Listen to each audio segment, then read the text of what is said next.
It has been the source of frustration for some parents and some educators alike, and now researchers have found that in some cases, student achievement has been hurt by what's known as Common Core. Dr. Terry Stoops is Vice President for Research, also the Director of Education Studies for the John Locke Foundation.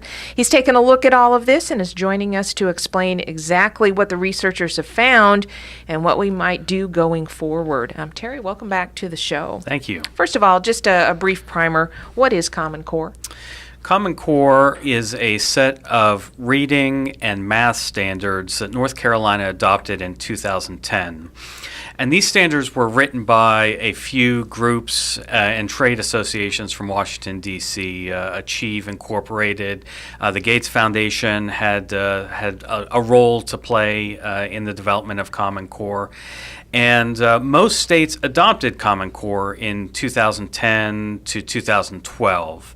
And it was in that period that the recession had just hit, and states were looking for money, and the federal government was offering some with the condition that those states adopt the Common Core. So that's why it happened so quickly after the money train was there. That's right. After they were introduced, North Carolina was one of the first states to adopt Common Core, and they fully implemented it in about 2012 is when they started. Does it actually change what is taught or how things are taught?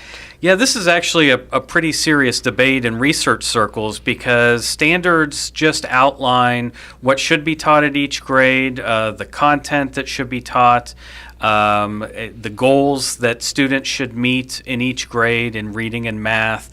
But it doesn't provide a curriculum. It doesn't show you how to teach it.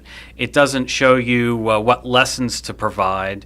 And it certainly doesn't necessarily give teachers a solid roadmap for how to teach the content in the standards.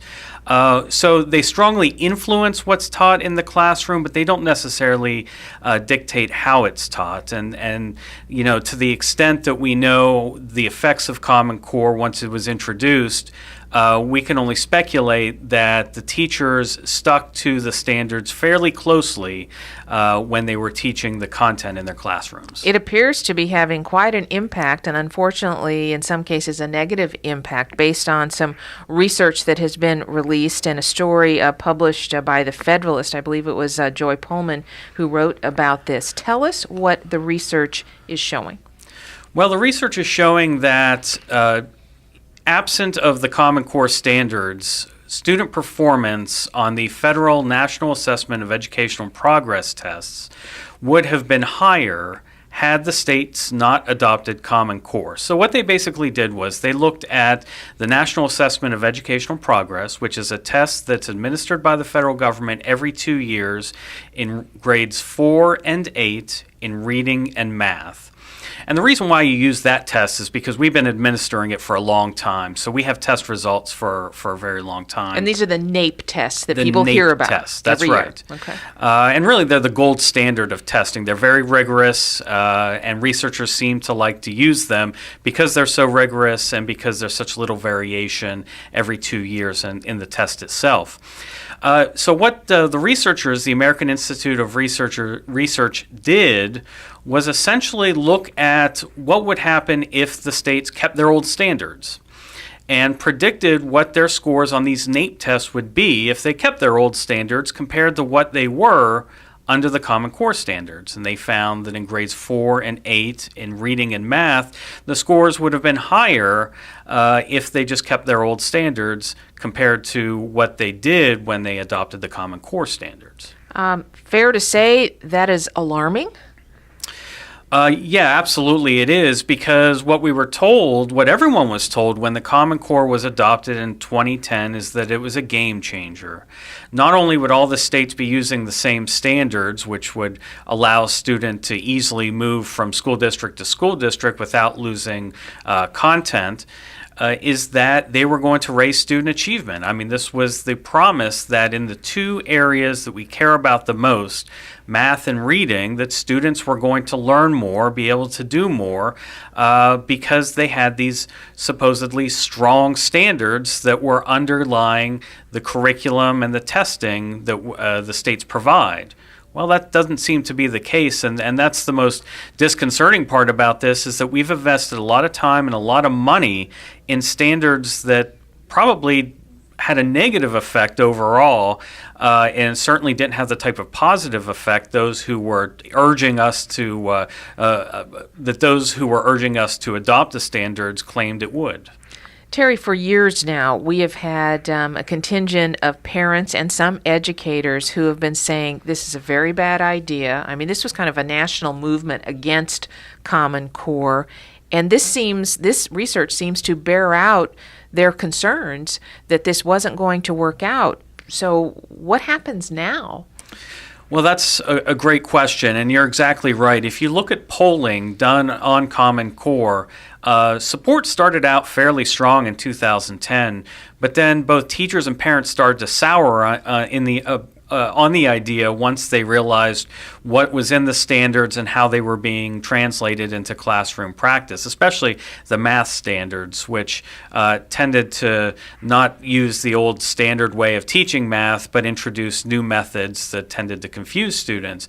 And so support, and math is hard enough, I have to say, so as someone really who had real trouble with math. So the support in polling started to decline, and many states started to look at their standards. In North Carolina, we had the Academic Standards Review Commission in 2015 that was considering making sweeping changes to our standards, and in the end, there were no sweeping changes made. Now, the state, North Carolina, has subsequently made changes to its standards, specifically in grades K through 8 math and K through 12 reading. The 2018-19 school year was the first year that we had revised standards. Now, that doesn't mean that Common Core is gone in North Carolina, even though we've changed the name and tweaked it a bit. It means that we have made changes to the Common Core standards we adopted in 2010. And this is the real confusing part for a lot of people, is they don't see the name Common Core attached to their state standards, and they assume that Common Core must have been jettisoned. Well, no. States were kind of savvy in their PR and decided that Common Core as a term was something that had a negative connotation, so they changed the name, they tweaked it a bit, but still the nuts and bolts of Common Core are still in place. All right, if we've tweaked that particular standard, then that tells me that people believe that the problem, the challenge, was with the standards themselves. Do you believe that, or is it an issue of teachers not understanding something new and how to teach it? I tend to think that what happens in the classroom matters most. And so I think there was a combination of things, with some teachers not knowing how to really translate the standards into classroom practice, but also some of the standards were very unclear. Some of them didn't make sense sequentially or by grade.